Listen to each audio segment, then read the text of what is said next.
오늘은 창세기 37번째예요.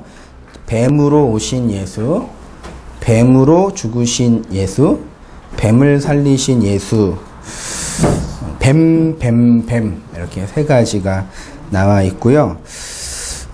제가 웬만하면 금요일날, 토요일날 오전까지 설교 원고를 준비하려고 해요.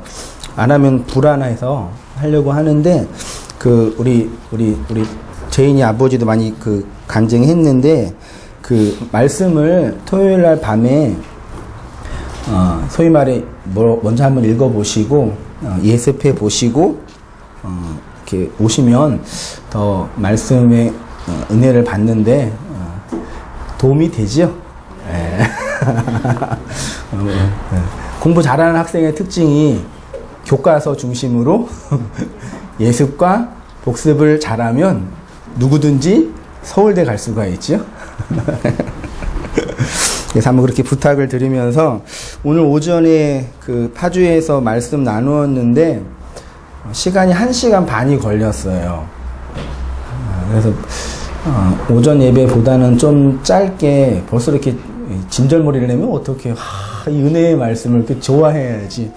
근데 양 자체가 중요하지 않는데 어떻게 설교 원고를 만들다 보니까 5장이 돼버려 가지고 좀 길어졌는데 그만큼 내용이 중요하고, 그리고 이제 우리가 많이 오해하고 곡해하고 있는 부분들도 매우 많은 영역이에요. 그러니까 좀 말씀을 집중해서 잘 한번 들어보시고,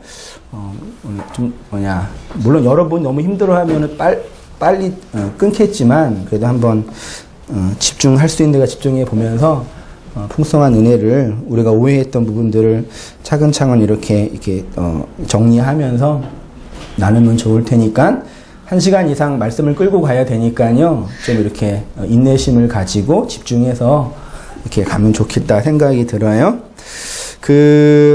세상을 보는 관점이 있죠.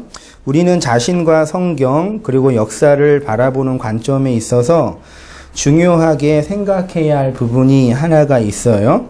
이렇게 질문을 할 수가 있죠. 우리 성도님들은 이 세상을 이원론적인 관점으로 보시나요?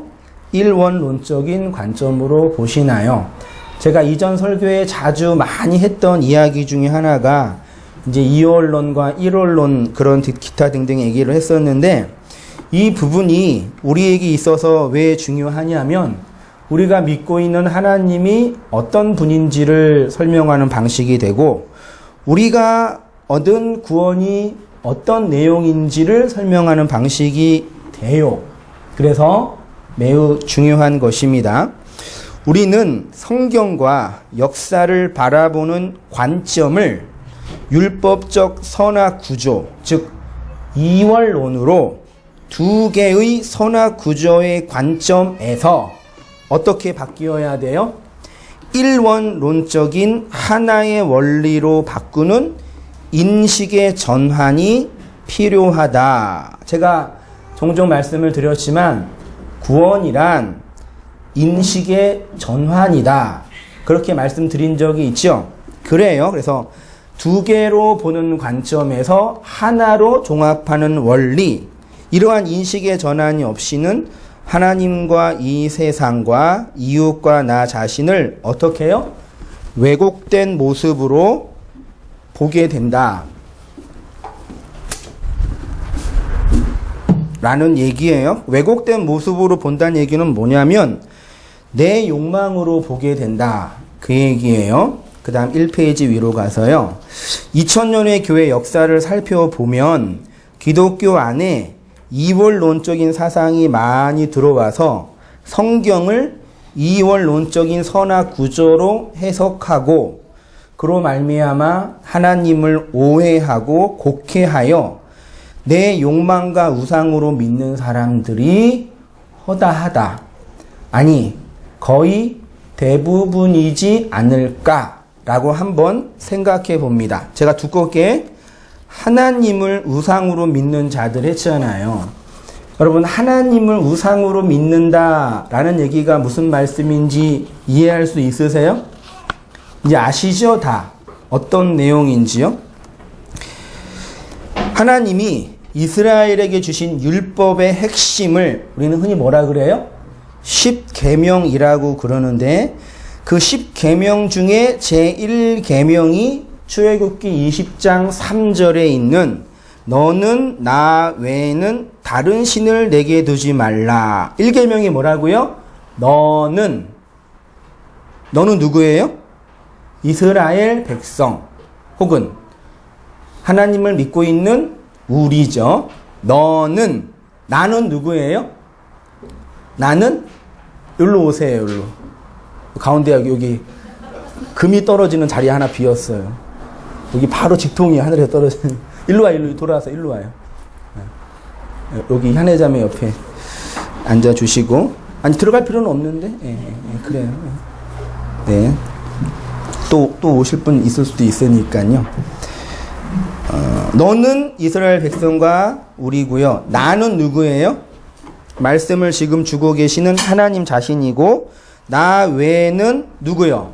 다른 신들이래요. 신들을 내게 두지 말라. 1계명에서 하나님이 뭐라 그러세요? 너는 나 외에는 다른 신들을 너희에게 두지 말라. 이렇게 하나님이 명령하셨습니다. 아시겠죠? 하나님 외에 다른 신을 두면 돼요? 안 돼요? 안 돼요. 아시겠죠? 하나님 외에 다른 신들을 두면 안 돼요.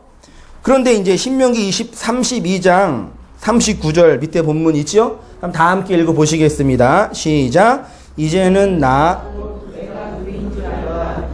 외에 있는 신이 없도다. 나는 죽이고 하며 살리고 하며 강하게 하며 낮게 하나니 내 손에서 능히 해하는 자가 없도다. 예, 분명히 출애굽기에서는 다른 신들을 내게 두지 말라고 하신 하나님께서 신명기 32장에서는 나 외에는 뭐가 없대요?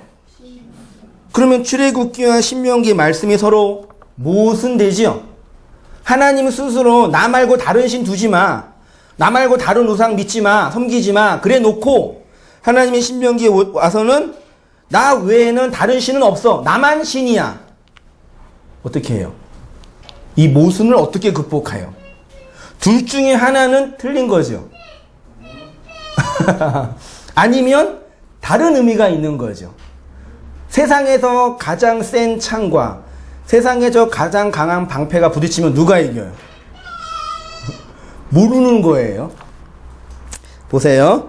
출애굽기 20장 3절과 신명기 32장 39절의 말씀이 서로 모순되고 있습니다. 출애굽기에서는 나 외에는 다른 신들을 내게 두지 말라고 하셨는데 신명기에서는 나 외에는 다른 신이 없다고 하셨어요. 이 세상에 신적인 능력과 권세와 힘을 가지신 신은 하나님 외에는 없습니다. 믿으십니까? 하나님만 유일한 하나님이에요. 믿으십니까? 말이 안 맞죠? 하나님만 하나님이에요.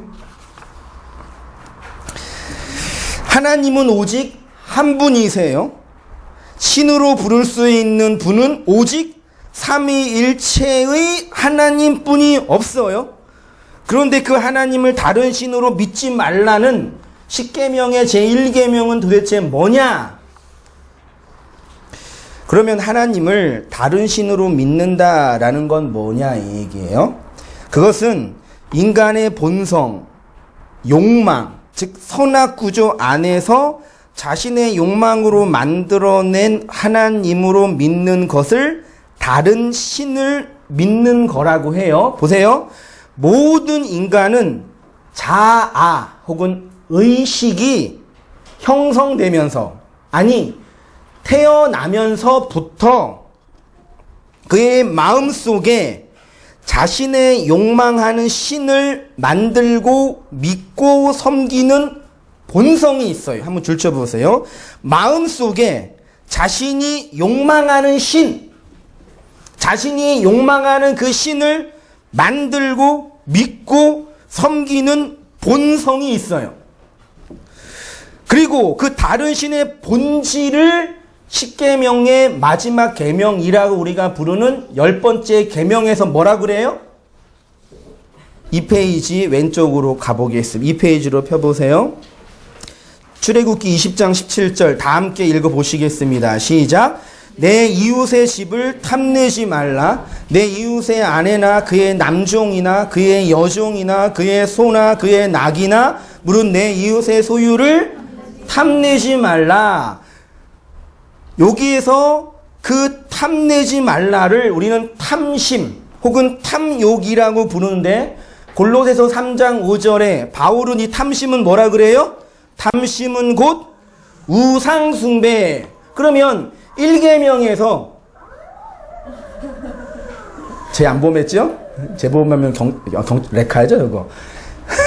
1계명에서 진짜 1계명에서 너희는 나 외에는 다른 신을 두지 말라라는 개념을 우리는 우상숭배라고 흔히 말하는데 그 우상숭배를 10계명에서 뭐라 10번째 계명에서 뭐라 그래요? 탐심, 탐욕이라 그래요. 그러면 탐심과 탐욕은 곧 뭐다? 우상숭배다. 그러면 1계명과 10계명은 뭐예요? 하나네요? 같은 거네요? 1계명을 어기는 것이 10계명을 어기는 거네요? 1계명, 10계명을 지키는 것이 1계명을 지키는 거네요? 하나죠. 탐심, 우상숭배. 그러면 인간이 하나님을 다른 신으로 믿는 이유는 그 안에 무엇이 있기 때문이에요? 탐심이 있기 때문이에요. 그 탐심을 제가 지난주 설교에 뭐예요? 내 안에 일어나는 욕구, 타자가 나한테 요구하는 요구에 의해서 만들어진 그 욕망, 그거예요. 인간 안에 있는 탐심이 하나님을 우상으로 만들고 그렇게 믿게 한다는 것입니다. 그러면 내 안에 탐심이 있다는 것을 무엇으로 알 수 있냐? 로마서 7장 7절 이하 다 함께 읽어보시겠습니다. 시작. 그런즉 우리가 무슨 말을 하리요? 율법이 죄냐? 그럴 수 없느니라. 율법으로 말미암지 않고는 내가 죄를 알지 못하였으니 곧 율법이 탐내지 말라 하지 아니하였더라면 내가 탐심을 알지 못하였느니라. 내 안에 탐심, 탐욕이 있는 거를 뭐가 얘기한다고요? 밖에 있는 율법이 네 안에 탐욕, 탐심이 있음을 폭로하고 드러낸다라는 얘기예요. 제가 그런 얘기 했잖아요. 넘어갈게 시간 없으니까. 그러면 인간에게 최초로 주어진 율법이 뭐냐? 그게 바로 동산 중앙에 있는 뭐예요? 선악을 알게 하는 나무. 그게 율법이에요. 선악을 알게 하는 나무를 통해서 인간은 하나님을 유격적 자기 욕망, 즉 선악 구조 안에서 자기의 주체성을 가지고 하나님을 믿게 된다는 것이고, 그것이 바로 하나님 외에는 다른 신을 내게 두는 것, 즉 하나님을 우상으로 믿는 것이다 라고 하는 겁니다. 그러니까 우상은 사찰에 있는 불상이나 카톨릭에서 마리아 상이나 기타 종교의 형상이 아니라 우상은 뭐예요? 내 본성적 욕망, 율법적 욕망, 선악 판단의 주체로 나를 중심에 두고 하나님을 대상으로 믿는 것이 우상이다 라는 얘기입니다. 다시 할게요. 우상이란 뭐냐면 선악 판단의 주체로 나를 중심에 두고 하나님을 뭘로요? 대상으로 믿는 것이 우상이다. 여러분 저를 보세요. 명제 하나. 내가 하나님을 믿습니다. 이거 맞아요? 틀려요? 내가 하나님을 믿습니다. 우리가 하는 신앙 고백이죠. 여러분은 하나님을 믿으세요? 별거 없어요. 다 뻔한 얘기예요. 네, 그러잖아요. 그러면 내가, 나라는 주체가 내 밖에 있는 하나님을 믿는다. 이게 맞아요? 엄밀한 의미에서 내가 내 밖에 있는 하나님을 믿어 드릴 수 있나요?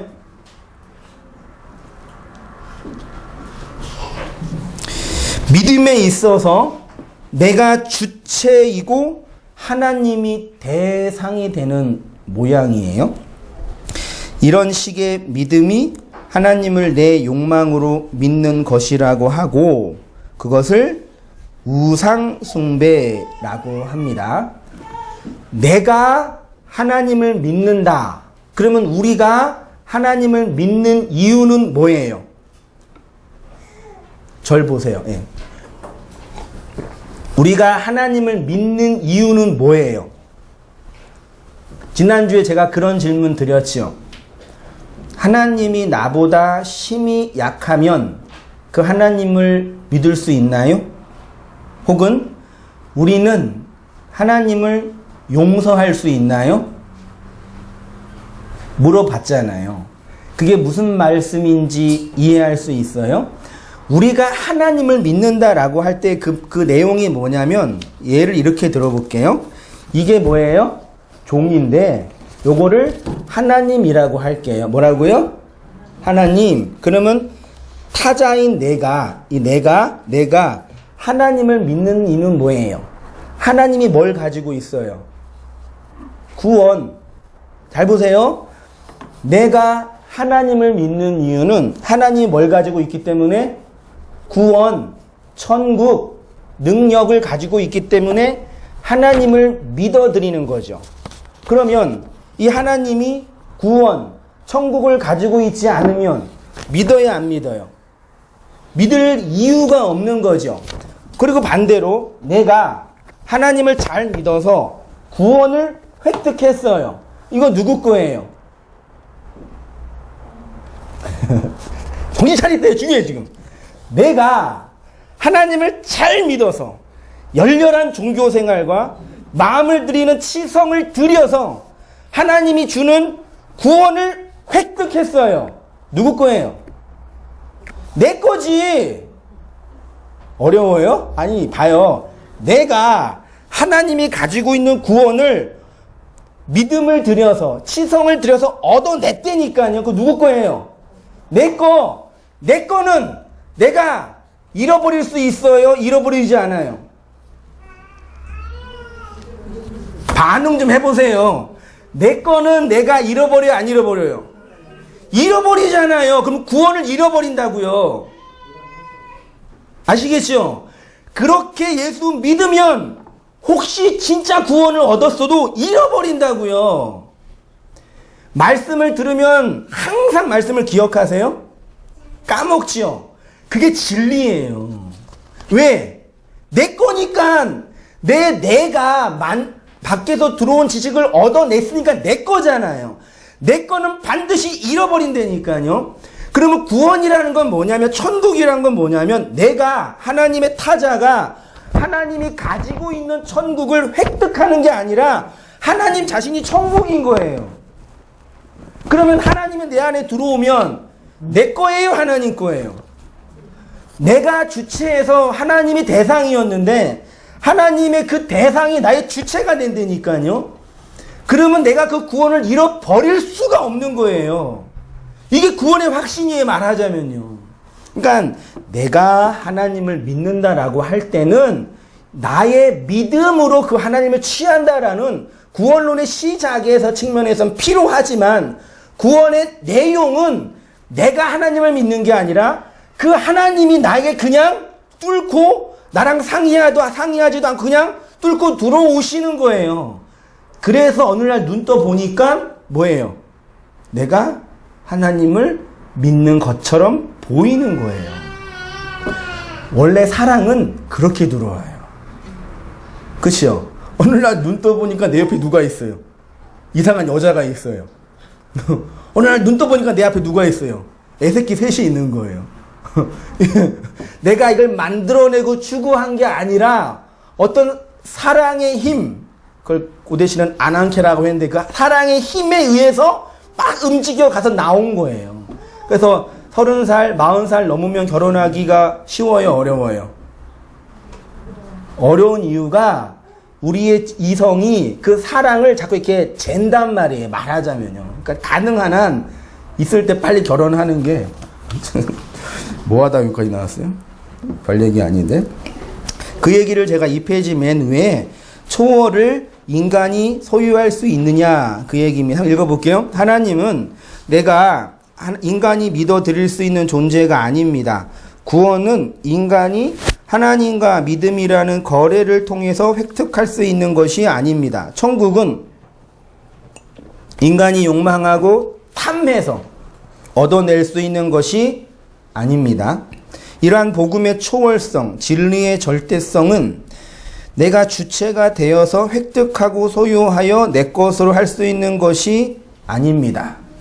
100번 양보해서 내가 누구 어떤 사람보다 열심히 해서 그 초월을 획득했어도 내 것이기 때문에 잃어버릴 수가 있어요. 그런데 내려오셔서요. 지금 우리는 지금까지 이런 식의 기독교, 이런 식의 믿음, 이런 식의 하나님을 믿고 있었고요. 이렇게 믿는 것이 좋은 믿음, 참된 믿음이라고 착각하고 있었지요. 착각은 자유이지만 착각에 대한 대가는 내가 지불해야 돼요. 이러한 착각의 근원 중에 하나가 바로 하나님과 성경을 뭘로 보기 때문에요? 이원론으로 보기 때문이에요. 왜 착각해요? 여러분, 제가 한성민 목사가 두 개로 보이는 분. 평. 두 개로 보여요? 하나로 보여요? 여러분의 눈알은, 나쁜 말 아니죠? 눈알은, 시신경은 두 개인데 왜 하나로 보여요? 이유가 뭘까? 근데 세상이 두 개로 보이면 정상이에요? 비정상이에요? 제가 두 개로 보이면 여러분 정상이에요? 비정상이에요? 세상이 두 개로 보면 정상이에요? 비정상이에요? 근데 다 두 개로 보면서 자기네가 정상이고 내가 비정상이래요. 이원론에서 선과 악, 빛과 어둠, 하나님과 우상, 천국과 지옥을 구분하지요. 선이 좋아요? 악이 좋아요? 빛이 좋아요? 어둠이 좋아요? 디즈니 만화 중에 제가 감동적으로 본 게 2013년 겨울에 했던 겨울왕국과 두 번째가 1년 전에 했나? 네. 인사이드 아웃이라는 그 애니메이션 참 진짜 감동적으로 봤어요. 그 겨울 연가가 감동적이었던 것은 남자가 아무 일도 못한다. 남자는 더 이상 여자를 구원할 수 없다. 남자에 대한 새로운 변화. 어마어마한 변화예요, 그거는요. 여태까지 모든 디즈니 만화의 주인공은 다 누구예요? 남자가 다 문제 해결해줘요. 여자는 남자를 잘 만나야지 구원받아요. 근데 이게 바뀌었어요. 대단한 전환이죠. 여자가 다, 남자는 한 게 없어. 일만 저질러 다 맨날. 근데 또 하나 인사이드 아웃이 왜 재밌냐면, 그 얘기하잖아요. 우리의 내에 있는 정신 구조를 기쁨이, 슬픔이, 까칠이, 버럭이, 소심이 5개로 구분을 해서 이 우리의 성품이 어떻게 발전하는지를 보여요. 여러분, 기쁨이가 좋아요? 슬픔이가 좋아요? 아니, 기쁨이 좋으세요? 슬픔이 좋으세요? 슬픔이는 나쁜 애예요? 걔 있으면 돼요? 안 돼요? 있으면 돼요? 안 돼요? 성경에도 항상 기뻐하라 그랬잖아요. 항상 기뻐해야지요. 슬픔이는 사탄이 만든 거죠. 제가 농담처럼 얘기하지만 다 그렇게 이해해요, 진짜로. 항상 기뻐하다는 얘기는 항상 그 조울증처럼 이렇게인 게 아니라 그런 개념이 아니에요. 여러분, 기쁨이로서의 기쁨을 발휘하기 위해서는 그 기쁨이를 누가 조종해요? 슬픔이 조종한다니까요. 저는 그거 보고 진짜 놀랬다니까요. 우리의 뇌가 정말 건전하게 발전하려면 기쁨이만 있으면 안 되고 슬픔이도 버러기가 나빠요? 좋아요? 여러분, 화내는 게 좋은 거예요? 나쁜 거예요? 앞에 불합리한 상황이 있어. 헤헤, 좋아요. 괜찮아요. 지금 저기 파란 집에 있는 분들은 그러고 있잖아요. 문제가 많이 있는데 이거 문제 있어요. 화를 안 내. 인간들이. 문제 있다고 화를 내야 되잖아요. 불합리하고 뭐가 문제가 있으면 화를 내야죠. 그렇죠? 그 버러기도 필요해요. 소심이는 왜 필요해요? 소심이가 없으면 애들 다 사고나 난리 나는 거예요. 그러니까 우리의 뇌가, 우리의 정서가 이 5가지의 정서로 아름답게 움직여지는 게 건강한 인간이라고 얘기하는 거예요. 거기에서는 심리학자나 세상에 있는 철학이 다 알고 있는 그 진리를 우리가 모른다니까요. 빛이 뭐예요? 어두움을 태우고 낳는 거예요. 여기에 있는 창문을 다 막고 빛을 탁 끄면 이 세상이 어떻게 돼요? 어두움이 되죠? 그때 빛 하나 탁 키면 그 빛은 어두움을 태워서 나는 거예요. 그러니까 어두움이 없으면 빛이 나요? 안 나요? 안 난다고요. 사람 앞에가 멋있어요? 뒤가 멋있어요? 뒤가 멋있어요? 앞이 멋있잖아요. 뒤에다 화장하시는 분. 왜 우리는 뒤에다 화장을 왜 안 해요? 사람은 앞만 보니까요. 이렇게 서치라이트 받고 이렇게 목사가 넥타이 메고 멋있게 설교하니까 폼나 보여요? 안 나요, 저는요? 폼나 보이죠? 이 밝은 모습이 있는데 저 구석에 뭐가 있어요? 어두운 한성민이가 있어요. 그쵸? 근데 그 어두움이 있어야 이런 나도 있다고요. 너무 어두움이 있다고 너무 욕하지 마세요. 목사를 타락했다고 너무 이렇게 비난하고 막 돈 얼마 헤쳐먹었네, 누구랑 뭐 했네. 그러지 마세요. 어두움이 확 보인 거예요.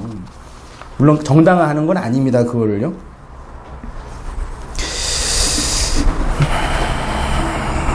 그러나 일원론은 악을 통해서 선을 알고 어두움을 통해서 빛을 알며 지옥을 통해서 천국을 알고 우상을 통해 하나님을 알면 더 이상 죄와 좌와 우로 치우치지 않고 가운데 똑바로 서는 언약의 살 온전한 존재가 되는 것입니다. 그럼 이제 문제는 그거죠. 2개로 있는 세상을 어떻게 하나로 보느냐. 그거예요. 2개로 있는 세상을 어떻게 하나로 보느냐. 그러기 위해서는 겉으로 드러난 사건, 그 사건의 의미와 내용을 바르게 뭐 해야 돼요? 해서, 저는 정확하게는 의학적으로는 모르지만 눈 2개가 있는데 이게 뇌로 가서 뒤에서 하나로 종합할 거 아니에요. 그치요, 연주자매? 맞죠? 안과에서 일해가지고 놀랬어 지금. 하나로 종합할 거 아니에요. 만약에 종합하는 능력이 망가지면 2개로 보이겠죠. 맞죠? 인간이 그런 상태라니까요. 인식적으로. 그럼 어떻게 2개를 하나로 보냐? 그게 해석이라는 얘기예요. 눈으로 보이는 문자, 소리로 들리는 문자를 통해서 그 안에 있는 역설과 감추어진 뜻을 발견해야 돼요. 한글은 소리만 있고 뜻은 없는 소리 문자라고 해요. 그런데 히브리어는 소리는 없고 뜻만 있어요.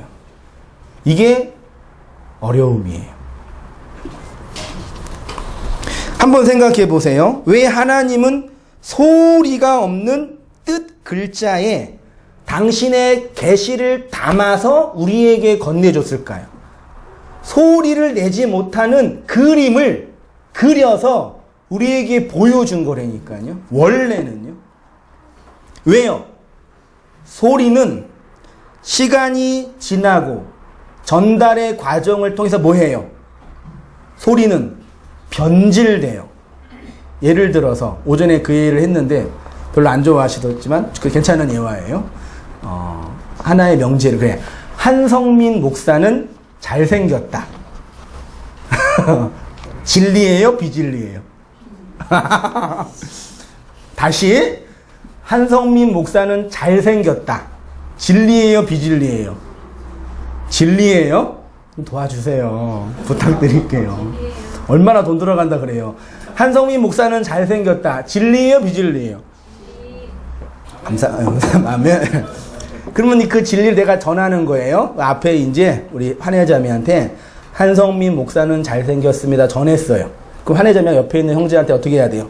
한성민 목사는 잘생겼다. 또 한성민 목사는 잘생겼다. 이 쭉 가다가 뒤에쯤에 가서 저기 가서 이제 준이가 엄마한테 한성민 목사는 잘생겼다 했는데 우리 집사람 어떻게 해석해요? 한성민 목사는 잘난 척한다. 이렇게 해석해요. 왜요? 가다가 어떤 한 분이 기분이 안 좋아. 저건 나쁜 목사야. 거짓말하고 있어. 그래서 바꾸는 거예요. 한성민 목사. 한성민 목사가 마음에 안 드는 거예요. 그래서 한성민 목사가 못생겼다. 아니, 잘난 척 한다라고 변질을 시키는 거예요. 이해되죠? 소리는 그렇게 소리를 내는 사람에 의해서 변한다고요. 그럼 어떻게 해요? 진리는 소리로 전달되는 게 아니라 뭘로? 뜻으로 전달되는 거예요. 야, 이게 어려워요. 어떻게 소리로 안 전달되고 뜻으로 전달했냐? 그게 한자 성어에 있어요. 그게 뭐예요? 이심, 전심. 놀라워요, 그러니까요. 마음과 마음으로 그 뜻이 전달되는 거예요.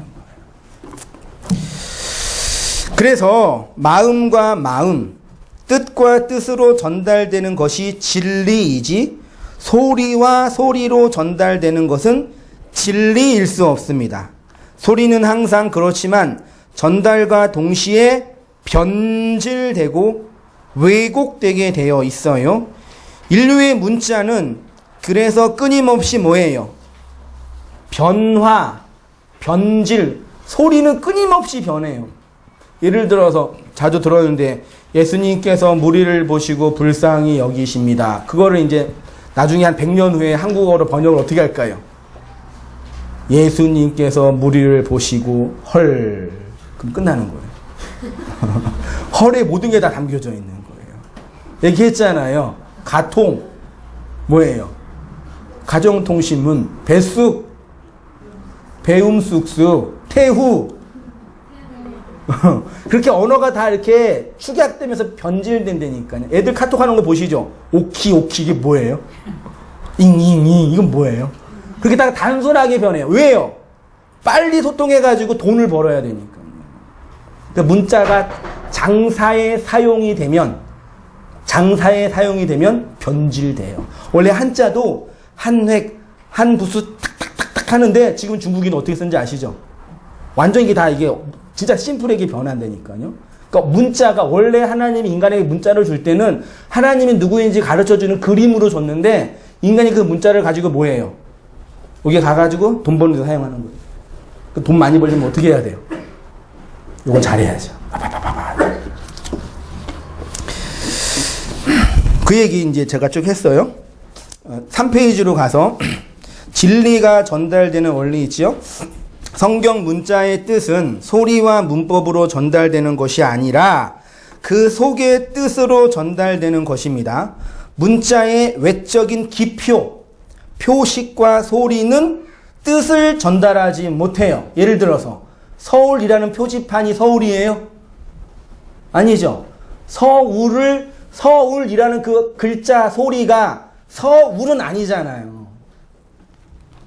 하나님이 최초로 모세에게 모세오경을 주셨을 때는 그림 문자로 그 뜻을 가르쳐 주셨죠. 그래서 모세가 문자 받을 때 며칠 동안 산에 있었어요? 40일 동안 뭐 했겠어요? 40일 동안 뭐 해요? 글자 배웠어요. 알렙이 뭐고 베트가 뭐고 40일 동안 이 땅에 있는 양식을 안 먹고 하늘의 그 말만 먹었다고요. 40년 우리의 인생이 뭐 배우는 시간이에요? 그 하늘의 문자를 배우는 게 우리 인생이라니까요. 그 시간에 딴 거 하면 안 돼요. 말하자면. 히브리인들이 구약의 문자의 소리를 잃어버리니까 어떻게 해요? 성경 학자들이, 맞소라 학자들이 문자가 소리를 내려면 자음과 뭐가 있어야 되죠? 모음, 아까 우리 한결이가 아주 멋있는 게임 했잖아요. 기역, 니은, 그게 뭐예요? 가나, 미음, 리을, 멜론. 아까 그 게임 하지 않았어요? 그거예요. 자음만 있었는데 소리가 못 내니까 모음을 붙인 거예요. 그래서 히브리어에는 모음이 원래 없었어요. 모음을 나중에 붙였어요. 띄어쓰기도 안 돼 있었어요. 그럼 띄어쓰기도 안 돼 있고 모음도 없으면 뭐 하란 얘기예요? 그 읽으란 얘기 읽지 말란 얘기예요. 읽지 마 그러는 거예요. 그럼 어떻게 그 뜻을 알아요? 어떻게 그 뜻을 알아요? 그 뜻의 의미를 담은 실체가 오면 되잖아요. 그게 누구예요? 예수님! 그 예수님이 뭘로 오셨어요? 말씀으로. 예수가 말로 오셨잖아요. 우리에게 말을 가르쳐 주시는 거예요. 어떻게? 기역, 니은, 디귿, 리을이 아니라 십자가에서 죽어서 말을 가르쳐 주는 거라니까요. 이 비밀을 아셔야 됩니다. 그래서 맞소로 학자들이 소리를 만들어서 소리를 전달했는데 소리는 전달이 됐는데 소리가 전달되면서 뭘 잃어버렸어요? 그 안에 있는 뜻을 잃어버리니까 지금 히브리어를 사용하고 있는 유대인들이 구약 성경을 읽으면은 하나님을 보지 못하는 거예요. 지금 성경과 다르게 해석을 해버려요. 글자가 있는데. 그러니까 히브리어 파자를 하고 그걸 공부하는 게 중요한 게 아니라 그 안에 있는 예수를 보는 게 중요하다니까요. 그것만 여러분의 마음에 있으면 공부 안 해도 돼요. 이렇게 힘들게 예배 드릴 필요도 없어요. 진짜라니까요. 근데 자꾸 뭐예요? 망각하잖아요. 망각하는 게 그래서 자연 법칙이라니까요. 잊어버려야 돼요. 옛날에 받았던 상처 계속 기억하면 어떻게 돼요? 정신질환, 트라우마 걸린다니까요. 그 인간은 적당하게 망각을 해야 돼요. 그래 저도 이렇게 서가지고 계속 얘기해야죠. 똑같은 얘기. 저도 망각해요. 계속. 끊임없이 잃어버려요. 잃어버리는 것 때문에 너무 이렇게 아파하지 말고 내가 잃어버렸구나. 역시 이게 진리야. 그리고 어떻게 해야 돼요? 다시 배우면 돼요. 그래서 성경을 가지고 있는 유대인들이 예수님을 그 말로 온 말의 내용으로 온 그 예수를 십자가에 못 박혀 죽인 거예요. 문자 속에 있는 뜻은 마음과 마음으로 전달되는 것이기 때문에 그 마음을 받은 자들에게만 예수 받은 자들에게만 이해돼요. 그리스도의 영을 받은 자들에게만 이 말이 이해가 된다고요. 이런 의미에서 창세기 3장은 하나님의 뜻, 감추어진 의중을 헤아리는데 매우 중요합니다. 창세기 2장 25절 보세요. 맨 앞으로 다시 가서요. 아담과 그의 두 사람이 벌거벗었으나 부끄러워하지 아니하리라. 이거를 제가 뭐라 그랬어요? 교회와 그리스도와의 연합. 그게 벌거벗었으나 부끄러워하지 않은 거죠. 그러면 교회와 그리스도와의 연합을 하나님께서 어떻게 다시 설명하시느냐? 그게 3장 1절에 뱀으로 설명하는 거예요. 3페이지 왼쪽에 2장 25절에는 그리스도와 교회의 연합을 말하고 3장 1절은 이렇게 그리스도와 교회의 연합을 위해서 하나님이 어떻게 교회를 구원하시고 그리스도와 연합시키는 것인지에 대한 구속사를 설명하는데 그때 사용하는 도구가 뭐라고요? 뱀! 원래 히브리어 성경은요, 띄어쓰기, 문장 장 구분이 있었어요, 없었어요? 파피루스에 발견된 사본을 보면요, 장절이 없었다니까요. 그래서 성경 읽으실 때 장절을 생각하지 않고 통으로 읽으셔야 돼요. 그러니까 오늘날 막 묵상한다고 창세기 몇 장 몇 절 딱 대가 이건 하나님 나한테 주신 말씀이라고 하고 다니는 건 부적이라니까요. 아무것도 염려하지 말고 오직 모든 일에 간구와 기도와 감사로 너희 구할 것을 감사함으로 아뢰라. 그리하면 모든 지각에 뛰어난 하나님께서 너희 마음과 생각을 지켜주시리라. 할렐루야. 얼마나 위로가 돼요. 뻥이에요. 이거. 거짓말이에요. 잘못된 텍스트를 내가 적용하는 거예요. 너무 사랑스러워. 이 컵이 나 너무 좋아요. 우리 담비가 이번 주에 인형 하나 샀어요. 분양받았거든요. 콩지라고. 얼마나 사랑스러워요. 아이는 이거 버리면 누굴 버리는 거예요. 제가 이 콩지 들고 와서 이 나쁜 콩지 탁탁탁 때리면 담비가 어떻게 해요? 왜 울어요? 얘가? 나니까. 애들은 그런 건 당연한 거죠. 어른 입장에서는. 제가 그러면. 사랑손이 고마워. 아이고, 웃게 되겠어요? 웃기죠? 그렇게, 그런 식으로 말씀 하나 들고, 이게 주님이야, 나한테 주신 은혜라고 해서 그러는 거라니까요. 어렸을 때는 그것 때문에 살 수 있어요. 어렸을 때는. 그래서 잘 해줘야 돼, 애들한테. 근데 다 큰 아이가, 콩지 그럼 돼요? 다 그러고 있잖아요, 그러니까요. 인터넷을 켜고 라디오를 켜도 다 그런 얘기만 하는 거예요. 그리고 그 말씀 듣고 성공한 사람들 간증하고.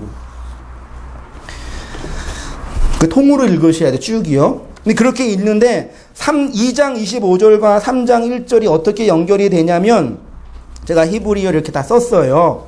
집에 가셔서 보실 분은 보시고 넘어가면 되고요. 4페이지로 갈게요. 4페이지요. 4페이지에 가면 직역이 있죠. 제가 잠깐 보세요. 3장 1절을 직역을 하면 그리고 뱀이 여호와 하나님이 만드신 살아있는 생명 중에 지혜로웠다. 한글 성경으로 보면 그런데 뱀은 여호와 하나님이 지으신 들 짐승 중에 가장 뭐예요? 간교. 이 간교라는 단어가 좋아요, 나빠요? 한글로 볼 때는 되게 기분 나쁘죠. 근데 히브리어 원문으로 보면은 아룸이라는 단어인데 이게 지혜예요. 지혜. 성경의 지혜의 책이 뭐죠? 잠언. 그때 다 아룸으로 되어 있어요. 그러니까 강교가 아니라 지혜로운 들짐승은 원문에 있지도 않아요. 지혜로운 하야, 살아있는 존재예요. 하나님이 만드신, 봐라, 창조하다가 아니라 아싸, 만들어 놓으신 생명 중에 가장 없지. 지혜로운 것 중에 지혜로움. 가장 지혜로운 존재가 뭐예요? 뱀이에요. 근데 우리는 해석된 거 보면 간교한이라는 단어 보면서 뱀 싫어하잖아요. 여러분 뱀 좋으세요? 뱀탕. 별로예요? 뱀 별로 느낌이 안 좋으시죠? 자다가 뱀 꿈꾸면은 태몽이잖아. 안 되는데 그러면? 좋은 거 아니에요? 뱀이요? 그래요. 그 다음에 지혜롭다. 그리고 뱀이 그 여자에게 말했다. 그냥 말한 거예요, 뱀이. 또한 하나님이 말씀하셨다. 먹지 말고 그 동산 모든 나무를, 단수로 되어 있어요. 그러니까 동산에 있는 나무 먹지 말아라. 하나님이 말씀하셨다. 얘기한 거예요. 그 다음 2절. 그리고 그 여자가 뱀에게 말한다. 그 동산 나무의 열매, 갑자기 열매가 나와요. 앞에는 없었는데 열매는 먹을 것이다. 3절. 그리고 그 동산 중앙에 또 갑자기 중앙, 타베크가 나와요. 안에 있는 나무의 열매는 하나님이 말씀하셨다. 뭐요? 그것에서부터 먹지 말고, 선악을 알게 하는 나무에서 나오는 열매로부터 뭐하고?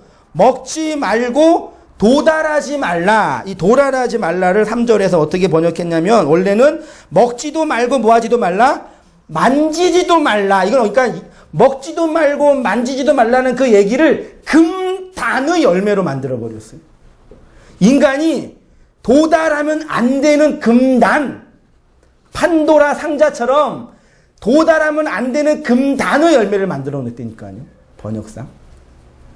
근데 인간은 선악과를 먹어야 됐어요? 먹지 말아야 됐어요? 먹어야만 됐다니까요. 4절에 그리고 그 뱀이 그 여자에게 말한다. 너희가 죽지 않고 죽을 것이다. 이거 이해되세요? 4절을 보면 뱀이 여자에게 이르되 너희가 결코 죽지 않는다. 결코란 단어는 없고요. 이 히브리어 원문에는 로, 무트, 타무트예요. 로는 아니다. 노고요. 무트는 뭐예요? 죽다. 무트. 죽고 아니다. 그 번역이 되게 어려워져요. 그럼 어떻게 되면은 로, 무트, 죽지 않고 타무트, 죽는다. 뭐하면? 그걸 먹으면. 5절에 왜냐하면 하나님이 아실 것이다. 너희가 그것을 먹는 날에는 뭐예요? 너희 눈이 열려 밝아져. 열려 뭐처럼? 하나님 같이 하나님처럼 돼서 뭐 한대요? 선악을 그러면 하나님처럼 된 존재는 뭐 하는 거예요? 선악을 내 주체로 판단하는 거예요. 강아지. 아무리 똑똑한 강아지라도 선악을 판단해요? 판단하죠. 주인이 어떻게 할 때? 요거 하면은 선, 이거 하면은 악, 그럼 판단하죠. 근데 선악 판단의 주체는 아니죠. 왜? 강아지는 의식이 없기 때문에. 근데 인간에게만 뭐가 있어요? 하나님 같이, 하나님처럼 됐기 때문에 선악을 내 주체로 판단해요.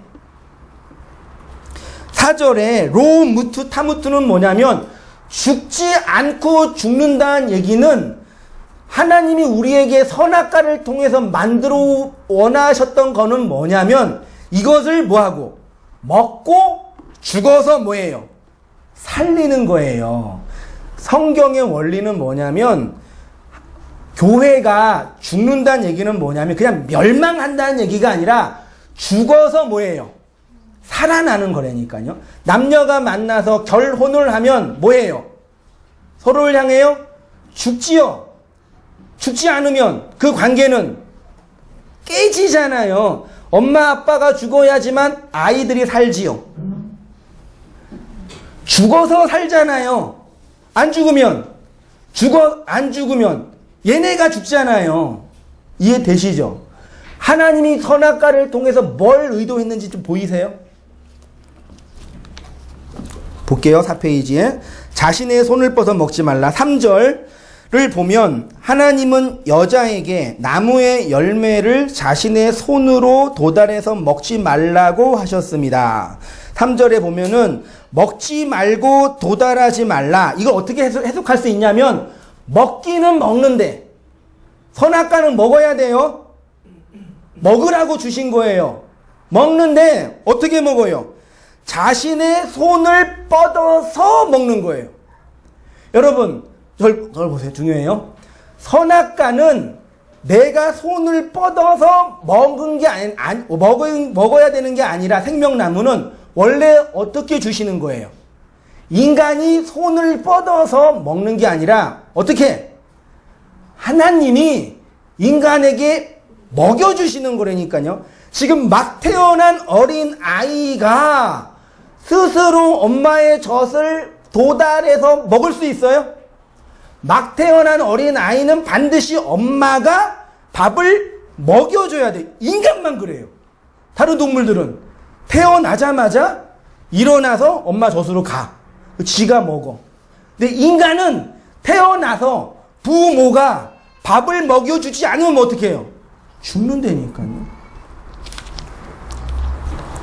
4페이지 맨 위에 창세기 3장 6절 본문 보세요. 다 함께 읽어보시겠습니다. 시작. 여자가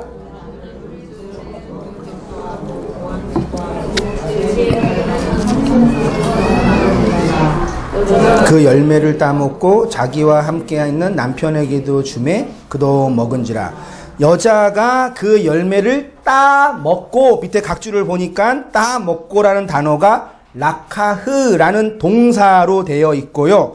와우, 계속법, 칼령, 미완료, 3인칭 여성 단수예요. 번역하면 여자가 자신의 손으로 계속해서 스스로 먹는 것, 그게 열매를 따먹고예요. 그러니까 분위기상, 정황상 지금 뭐가 문제냐면 먹는 것 자체가 문제라기보다는 먹는데 어떻게 먹어요?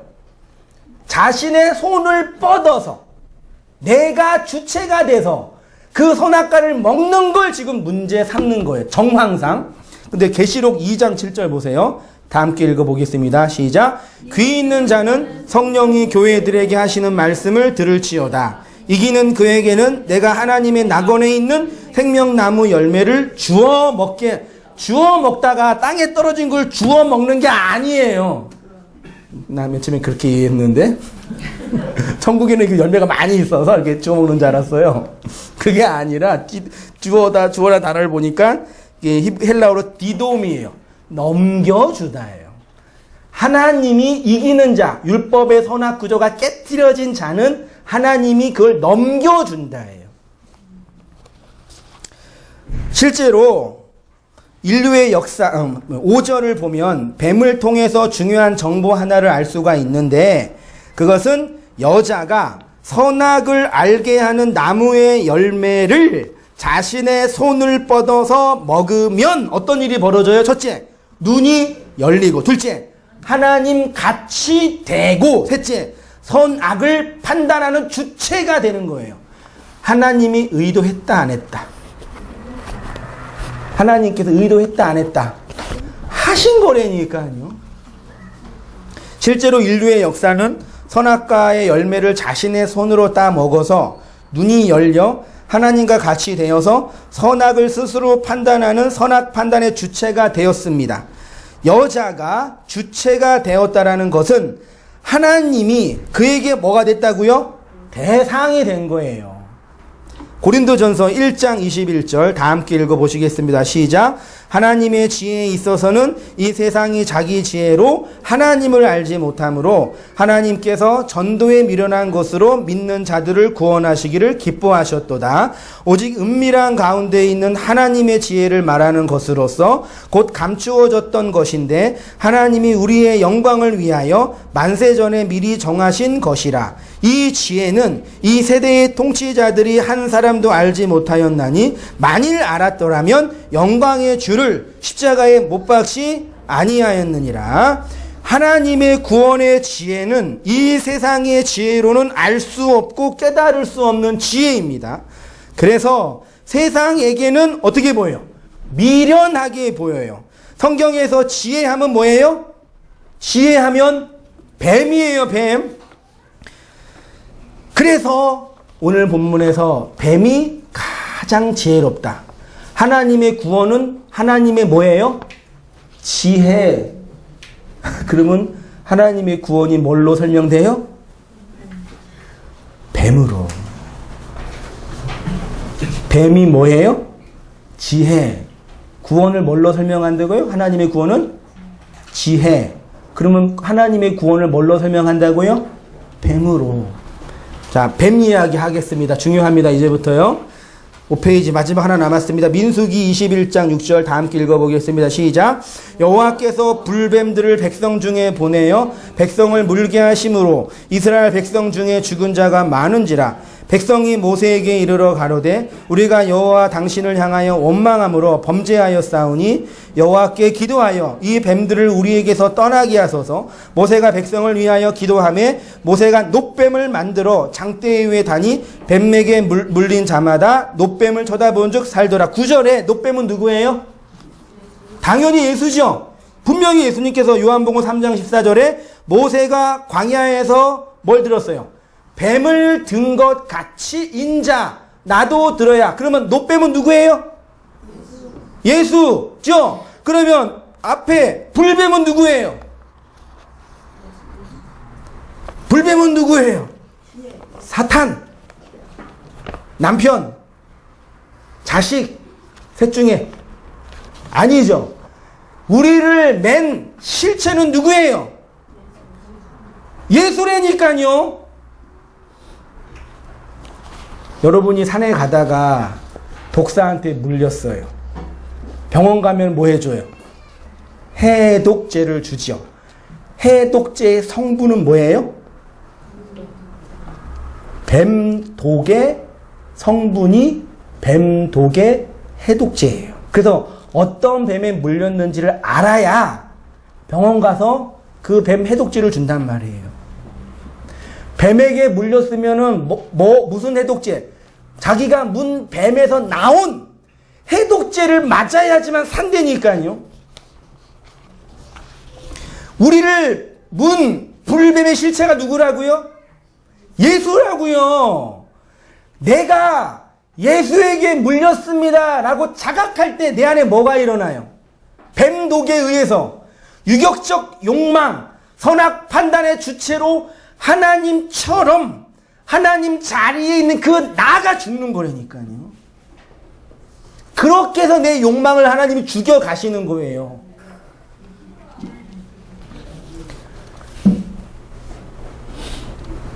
욥을 그 고통 속에 쳐 놓으신 실체가 누구예요?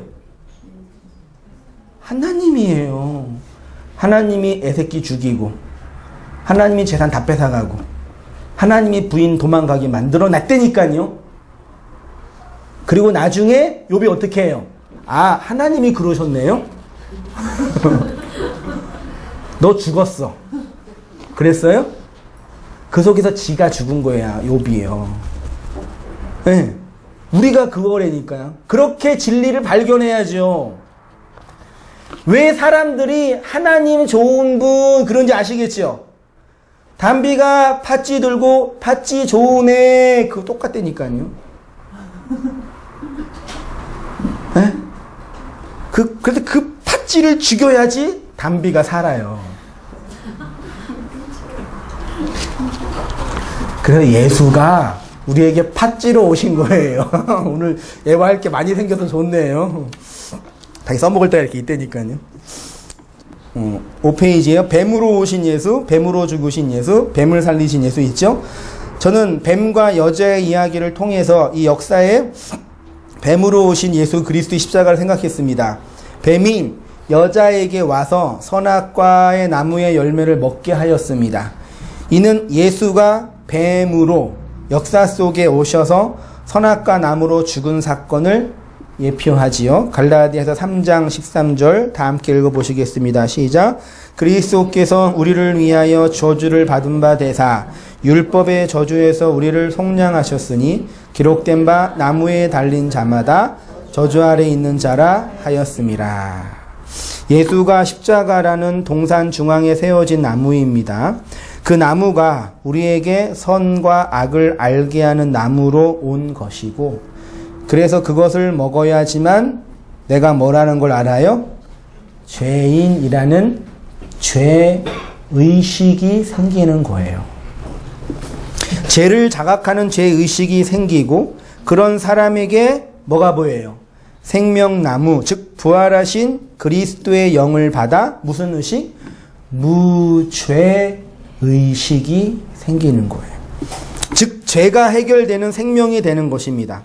선악과 먹은 죄인의 죄의식의 본질을 5절이 그것을 먹는 날에는 눈이 밝아져 하나님과 같이 되었다라고 표현하는 거예요. 예수님이 십자가에서 죽으신 사건은 단순히 우리를 위한, 우리의 죄를 대신한, 우리를 구원하기 위한 사건 이전에 뭐예요? 우리의 죄와 악에 대한 하나님의 심판. 그래서 예수님의 십자가는 나의 죄와 악을 역사 속에서 폭로하고 드러내는 사건이에요. 창세기 3장은 인류에게 죄가 들어온 사건이지요. 그러면 우리가 언제 죄인이라는 것을 자각해요? 우리의 의식에 죄가 언제 들어와요? 네. 예수 그리스도의 십자가 사건이, 예수님이 십자가 지신 사건은 언제예요? 2000년 전에 나랑 상관이 없지요. 보셨어요? 고작해야 패션 오브 크라이스트나 이런 인간이 만들어낸 영화에서 만드는 그 사건이잖아요. 그거 아니에요. 멜 깁슨이 조작한 거라니까요. 제가 말씀드렸잖아요. TV나 인터넷에 나오는 모든 사람은 다 PD나 감독이 뭐예요? 조작한 거예요. 송중기가 원래 그런 사람 아니에요. 그런 군인은 역사 속에 여러분, 군대가 뭐 하는 데예요? 군대가 뭐 하는데? 군대 갔다 온 형제. 군대에서 뭐 배워요? 총 쏘는 거 배우잖아요. 왜 총 쏴요? 사람 죽이려고 총 쏘는 거예요. 군대는 정식적으로 폭력을 배우는 곳이에요, 군대는. 폭력을 배우는 곳이 군대라니까요. 그 폭력을 배우는 그런 곳에서 그런 사람이 나온다고요? 에이. PD가 잘 이렇게 조작한 거예요. 그러니까 감동은 받고 즐거워는 하세요. 근데 마음속에서 마약이다 생각하고 보세요.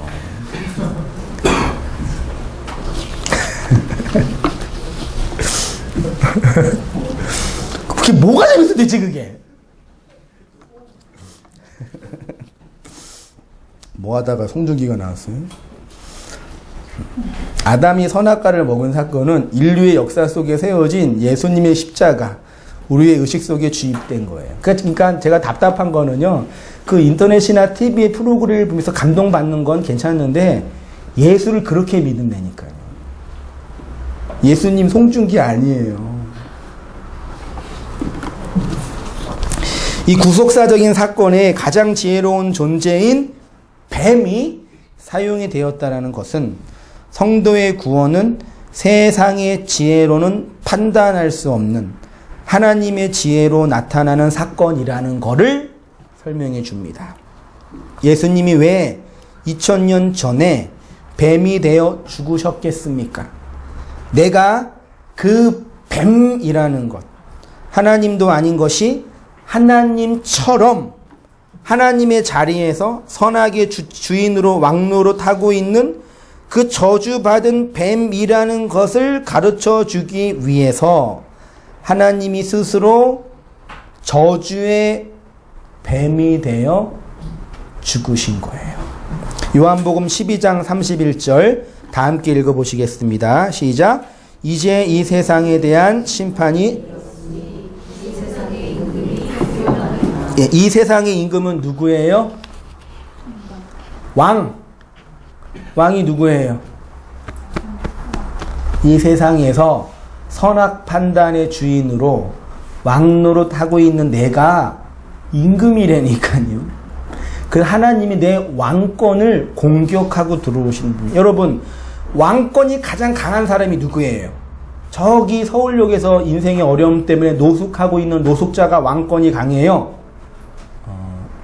우리나라 굴지의 대기업의 사장이 왕권이 강해요. 누가 왕노릇 잘하고 있어요? 누구예요? 똑같아요. 똑같이 노숙 생활하면서 왕으로 살고 계시고 돈 많이 있으면서 왕으로 살고 계시는 거라니까요. 똑같이 왕이에요. 그래서 복음이 모든 사람에게 필요한 거예요. 그래서 모든 사람에게, 제가 제일 싫어하는 말이, 형제자매 결혼할 때 이제 우리가 흔히 이제 결혼할 때 부모님들이 여자가 올 때, 아니 남자가 올 때 예수님 믿는 형제가 오면 좋겠다 그러잖아요. 근데 그런 얘기 자주 하잖아요. 저 형제는 다 좋은데 뭐만 안 믿어? 돈도 있고 직업도 좋고 키도 크고 가정도 다 좋은데 뭐가 없어요? 예수만 안 믿어요. 예수만 믿으면 되는데. 그렇게 말하는 분이 왕이에요. 그런 말을 하고 있는 분이 뱀이라니까요. 예수님이 세상에서 왕노릇 하고 있는 나를 공격하고 오시는 거예요. 그래서 세상 임금이 쫓겨나리라 그런 거예요. 이 본문 보면서 뭐 뜬구름 잡는, 어디 얘기하지 마세요. 어디 뭐 저기 누구 생각해요? 세상 임금이 누구예요? 계시록 12장 7절 더 중요합니다. 다 함께 읽어보시겠습니다. 시작. 하늘에 전쟁이 있으니 미가엘과 그의 사자들이 용과 더불어 싸울세 용과 그의 사자들도 싸우나 이기지 못하여 다시 하늘에서 그들이 있을 곳을 얻지 못한지라 큰 용이 내쫓기니 옛 뱀 곧 마귀라고도 하고 사탄이라고도 하며 온 천하를 꿰는 자라. 그가 땅으로 내쫓기니 그의 사자들도 그와 함께 내쫓기니. 하늘의 전쟁이 어디에서 일어나요? 앞으로 30년 후에 저기 중국의 고대 평원에서 3차 대전이 일어나는 거 알고 계시죠? 그때 모든 군사력이 아마겟돈으로 모아서 전쟁이 일어나요. 그걸 어떻게 해야 돼요? 지하 벙커 만들어서 지하 들어가서 살아야 돼요. 아시겠죠? 그래서 돈도 모아야 돼. 그래서요. 웃기죠? 그렇게 말하는 인간들이 있다니까요. 몇 개월 전만 해도 한국에 전쟁 난다고 어떻게 했어요? 저 베트남, 필리핀 가가지고 한국에 전쟁 나니까 도망가자 그러는 거예요. 진짜 미쳤다니까 사람들 다. 그렇게 말하는 분이 나는 놀라운 게 아니라 그 말 듣고 얼마나 설교를 잘했으면 그 말 듣고 혹 가요. 전 설교 못하는 거라니까요. 하늘의 전쟁은 미래에 있을 어떤 뭐 전쟁이 아니라 지금 누가 겪고 있는, 여러분들이 역사와 인생 속에서 지지고 볶고 싸우고 미치겠지 않나요? 그 전쟁, 그게 아마겟돈 전쟁이라니까요. 치열한, 아무도 모르는, 나만 아는 그 어둠 저편, 그 내면 깊은 곳에 일어나는 그 전쟁, 그게 뭐예요? 무저갱. 끝이 없이 깊은 곳에서 일어나는 그 무저갱. 무저갱이 뭐예요? 끝이 없는 동굴, 인간의 욕망이 무저갱이라니까요. 너도 끝이 없어요. 그게 지옥이라고요. 내 욕망이 지옥이라는 걸 모르는 인간이 어디서 지옥을 찾아요? 공포영화 보면 꼭 나오는 게, 일본식 공포영화는 흔히 나오는 게 뭐예요? 공포의 틀이? 뭐 나오는지 알아요? 우물이 나와요, 우물. 미우라 아야코 이렇게 나오죠, 이렇게. 우물에 그게 끝이 없는 인간의 그 욕망을 설명하는 거라니까요. 그게 지옥이에요. 그 내가 끝이 없는 욕망으로 뱀 노릇하고 있고 뱀짓 하고 있는 나를 보지 못하는 사람이 어떻게 그리스도를 믿어요? 다 남 정죄하고, 네가 그래서 그래, 목사가 타락해서 그래, 교회가 그래서 그래, 다 남 정죄하지. 내 안에 그 욕망은 보지 못하는 거예요. 하늘의 전쟁이 미가엘 사자들, 성경의 엘은 하나님이에요. 미가엘, 가브리엘 있죠. 진리를 전하는 그 존재, 천사라고도 하고, 말씀, 그것이 하늘의 전쟁을, 말씀이 떨어지니까 전쟁이 일어나잖아요. 이런 전쟁 누가 감지해요?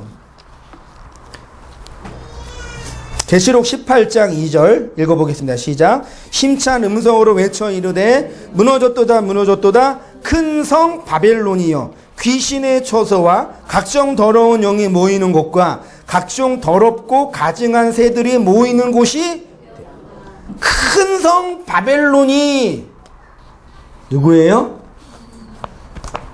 각자 다, 여러분 이게 신학이 아니더라도요, 정신분석이나 철학만 보고 심리학만 보더라도요, 우리 30몇 분 되는 우리 성도님이 다 계시잖아요. 가장 어린 제인이부터 가장 나이 든 성도님까지 각자 자기 욕망 안에 자기만의 심리적 성이 다 이렇게 있어요.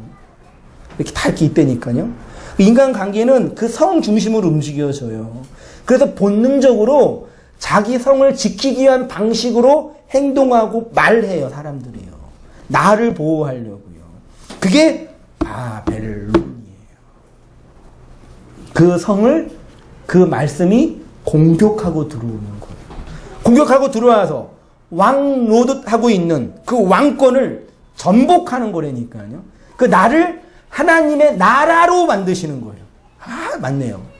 나라가 들어와서 성을 무너뜨리고 왕이 있는 보좌를 찬탈해서 그 나라 자체를 그 나라의 속국으로 만드는 거예요. 그게 천국, 하나님의 나라, 그걸 말씀으로 하신다는 얘기죠.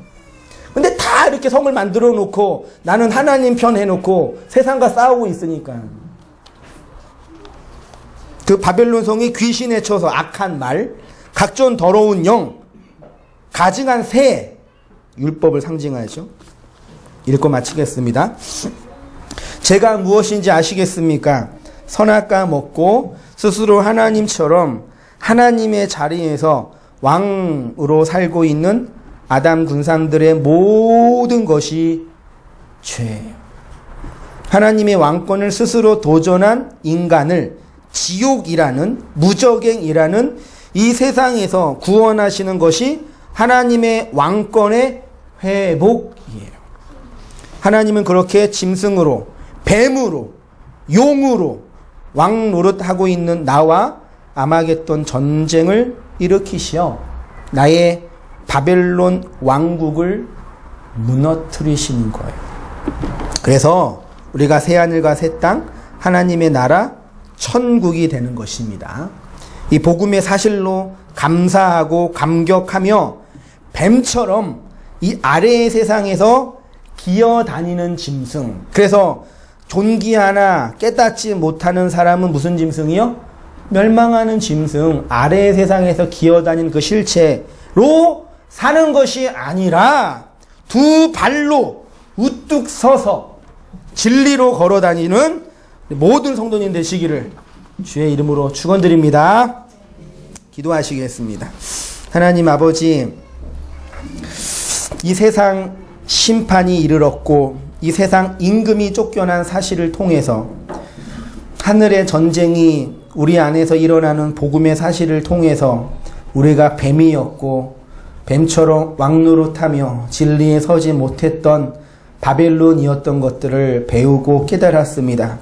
우리 안에 있는 죄의 깊은 것과 욕망의 심연을 보게 하셔서 하나님의 진리가 우리를 깨트리고 우리를 생명으로 오롯이 드러나게 하고 있음을 발견하고 감사하며 그 은혜로 살아갈 수 있는 우리 모든 삶이 다 되어지도록 인도하여 주시옵소서. 예수님의 이름으로 기도합니다. 아멘. 찬양하기 전에요, 광고. 매주 첫 주는 제가 우리 교회 따로 이렇게 뭐라 그러죠? 집사님이나 운영위원 그런 걸 아직 못 세웠어요. 아직 없어요. 그래서 그런 건 이제 사실 이제 성신도 지도력이 있으면 하면 좋은데 아무튼 안 돼가지고 헌금을 해주시고 보내주시니까 헌금을 써서 매달 첫째 주에 이렇게 보고서 인터넷에 올리고 여러분들 드리는데요. 감사하게도 개척하고 3년, 2013년 5월 달에 여기를 열었고 2014년 1월 달에 예배를 드렸으니까 아직 3년은 안 됐는데 그때부터 쭉 이렇게 재정이 물론 처음에는 이제 저희 사비를 이제 다 털었죠. 그러니까 여기 월세도 있고 기타 등등 있어가지고 냈는데 좀 이렇게 작년 9월부터 좀 이렇게 파주도 이렇게 헌금해 주시고 또 인터넷으로 해외에 계신 분들이 또 말씀 듣고 은혜 받으셔서 목사님 사역에 쓰시라고 또 보내주시고 기타 등등 해가지고 최소한 문 닫은 일은 없겠다. 그때 심각했어요. 저는요. 10개에서 9개가 문 닫는 게 우리나라 지금 자영업의 현실이고 제일 안 되는 카페와 교회 2개를 했었잖아요. 미치겠다. 절대 뭐 하지 마세요. 직장 열심히 다니세요. 제일 안 되는 카페야 교회. 다 망하는. 여기 주위에 카페 2-3개 다 망했어요. 지금 저기도 망하고 여기도 망하고 카페는 망했어요. 지금 2층 카페는 이제 문 닫고 이제 고민이 이제 요 근방에 좀 저렴한 장소를 좀 물색하고 있는데 이사 비용 기타 시설 생각하면 저렴한 게 아니래 가지고 일단 이제 지켜는 보고 있고 아직 뭐 급박하게 할 상황은 아니니까. 근데 다만 이제 우리에게 성도님들이 얼마나 지혜로우신지 항상 이렇게 돌면서 이게 결석을 해주세요. 그래가지고 자리가 항상 이렇게 딱 맞아요. 다 오시면은 큰일 나요. 예배 못 드려요. 얼마나 하나님의 은혜인지 뭐. 역설? 그래가지고요. 그런 어간에 이렇게 있으니까 여러분 더 힘써서 다 힘들게 하고 또 이제 어려운 분도 많이 계시니까 또 많이 못 하신다고 또 자책하지 마시고 힘써서 많이 내주셔서 온땅교회 말씀이 이렇게 잘 흘러갈 수 있도록 애써 주시고 그랬으면 좋겠다 생각이 들고 기타 또 재정적인 부분에 있어서 또 이제 뭐 건의나 질문이나 있으면 저한테 오셔서 말씀해 주시면 제가 또 이 말씀 드리겠습니다. 다 함께 일어나셔서 우리 내주의 나라와 찬양 드리고